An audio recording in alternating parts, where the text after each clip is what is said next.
Do ex-goalies make the best coaches? Well, I mean, we are the smartest people in the room, so. But no, I don't know that they do. I think if I was looking for a couple positive qualities as a goaltender to be a coach, um, you know, I always go back to, as a goaltender, there's a lot of things that are out of your control, and you can only focus on what you can control. And it's similar to being a head coach. There's a lot of things that are out of our control, and we talked about it briefly before with call-ups and injuries and different things. And you have to be comfortable understanding that there's a lot of things that are going to happen when you're in this role that are out of control, and you have to try to find solutions and have to be able to try to motivate your group to push through regardless of those things. With that, and I think that's great.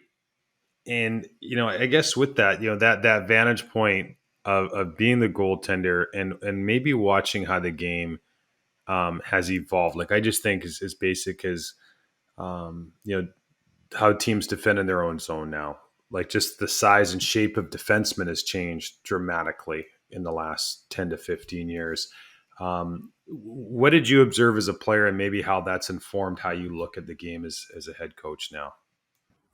Yeah, I mean, I think I'm probably a little more defensively minded. And if you look at our team stats, we are one of the top teams in the league at keeping pucks out of our net, So I've always felt that that's super important. And, the old saying that defense wins championships. I think when we get into these, tough days here in February and March, that'll pay off in tight, low scoring games, being a team that's used to being in those situations. But yeah, I think another part that goes along with that too is even just outside of systems and the technical side of things. I think if you can be somebody that players want to play for as a goaltender, they might jump in front of that extra shot and block it. They're going to go that extra mile. And it's no different at being a head coach. Like, your players got to want to play for you. There's no question about that. And without your players, you don't have anything. No, well said. Well said. What are the principles or foundations of good team defense? Like, if we were to ask your players and say, like, what are the principles that we live by in our own zone, what would they say? Yeah, I mean, I think one, it's stick on puck all over our zone. We got to disrupt the puck that way. We try and stop the other team as well and put them in the wall. If we can stop the other team and stop the puck, we could stop them. We can get into our swarm down low. Super important for us. We really try to protect the house with the positioning of our wingers. Okay, so we call it the nipple, but the face-off dot and post side for our wingers. And then we create a layer with our first defenseman, our first forward, so our low forward, and then we try to have a net front D all the time and create 3 layers to our net. And then anything that's low to high, we're in those shooting lanes because of our positioning and being that team first shot blocking mentality type team has allowed us to keep pucks out of our net. And then obviously good goaltending is huge. So we're certainly fortunate to have that as well. So if you go on your elite prospects profile, it says you were born in Texas, grew up in Alberta. How did that come to be, and what was your early minor hockey days like? Yeah, so born in Fort Worth, Texas. Had a black dad and a white mom, but essentially they were teenagers. So they ended up putting me up for adoption. And there was a couple of Canadian parents that were living down in Texas at the time that adopted me as a baby, and moved back to Canada when I was still a baby as well. And they were both from Ontario, so we started there and moved out west to Three Hills, Alberta in 1989 when I was 7, and that's when I started skating. Fell in love with the game right away.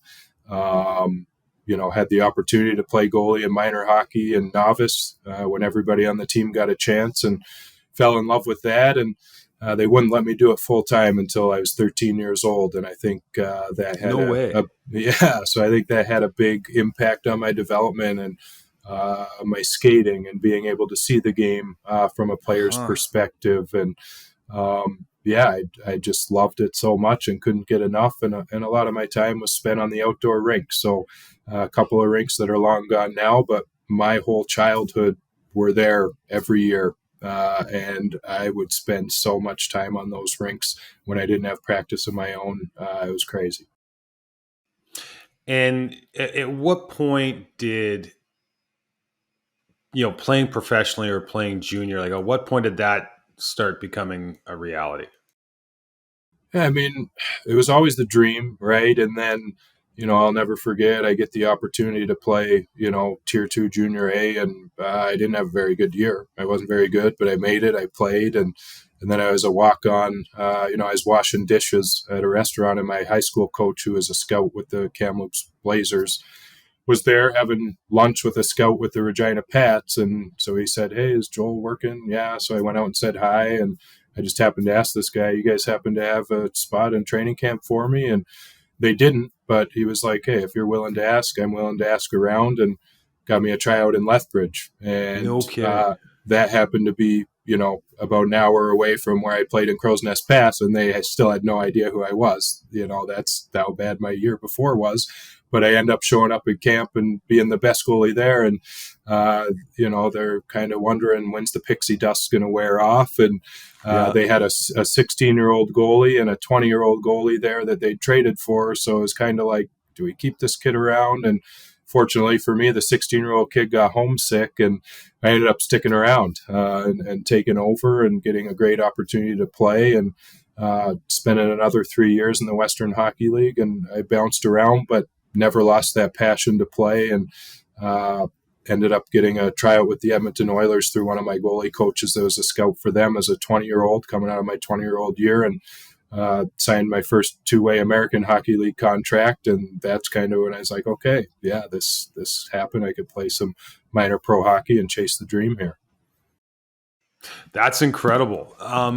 So, when I look at your bio as a player, and it's funny because just through these conversations on the show, like one thing that has always stood out to me is definitely not as a hard and fast rule, but it seems that those players that get into coaching, that there was a definite amount of, you could probably call it resiliency, or you could call it like just a really deep passion for the game where, they just wanted to kind of keep playing and stay in the fight for as long as possible. What led you to playing for as long as you did, and I'm assuming enjoying that ride? Yeah, I loved it. Loved every second of it. I think it was a couple things. One is love of the game. I've always had that love ever since a little boy. I couldn't get enough hockey, and it's funny because I see it in my 9-year-old now. His love for the game is even probably greater than mine was at that age. He gets up before school every day and shoots 100 pucks like the kid's crazy. He That's started awesome. a running school a club at school to like get in shape. So I'm like, this kid's next level. So Keep me away from that um, club. right, exactly. Exactly. But there's that, and then it's also the relationships that you build when you're playing, which is something that I always loved, and is probably the best part about playing and kept me going. So it ended up being playing was my education into coaching. You get an opportunity to play for a ton of different coaches, and find a lot of different ways to that you either want to do things or don't want to do things.